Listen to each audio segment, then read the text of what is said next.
Hi, I'm Jim Darling, the Mayor of the City of McAllen, the safest city in the state of Texas.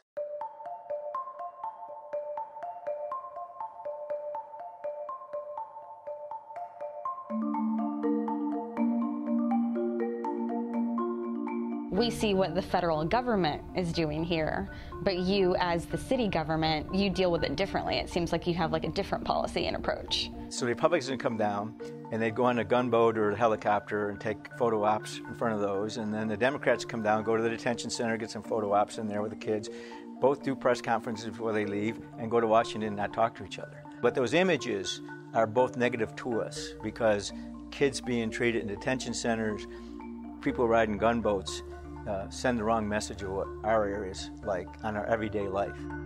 The crisis to me is in Central America.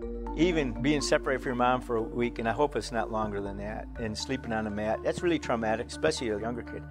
But the trauma of what's going on in Central America, that's making a woman take her 3-year-old kid across Mexico, and it's not an easy journey, and giving up everything to get away from what they're getting away from, that's really tragic. The United States can certainly do better.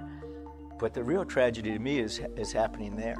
We have situations where they have deportations because they didn't answer the 6 questions right for credible fear. One of the things that I want to emphasize, and one of the reasons I go on TV, is to show our area's got a heart. I mean, people open up their arms to the people coming across. And if you saw them, that's what's so important to get down. If you saw them, you could not do anything else. And so I think our people showed that. You know, we have an area that's understanding, has a warm heart, and that's what we are.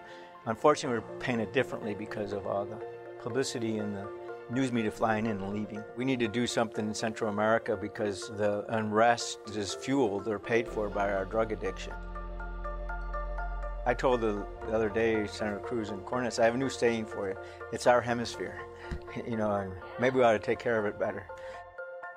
What we have here, these are the 3 Central American countries that have consulates here, right across the street, and of course the Mexican consulate and the United States flags in the middle. And so that's what we like to, kind of symbolic of what we think is, it's our hemisphere, and we need to take care of it.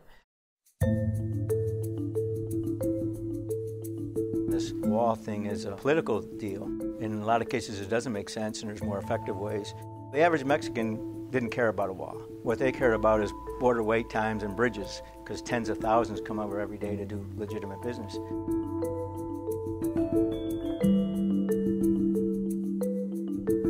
Our community's 82% Hispanic, and so we have more than just people who shop. Business acquaintances, investors, a lot of people invest in our area from Mexico. NAFTA has been very big for our area. So yeah, we understand it, I think, and Mexico certainly has problems. We have problems. We ought to be looking at joint resolution of problems instead of attacking each other. To develop a relationship with Mexico, I think, is much more important than trying to outmaneuver them. NAFTA is important to change it. There's no question it needed to be upgraded. But to just say it's been horrible for us and great for them, in Texas, that's not true.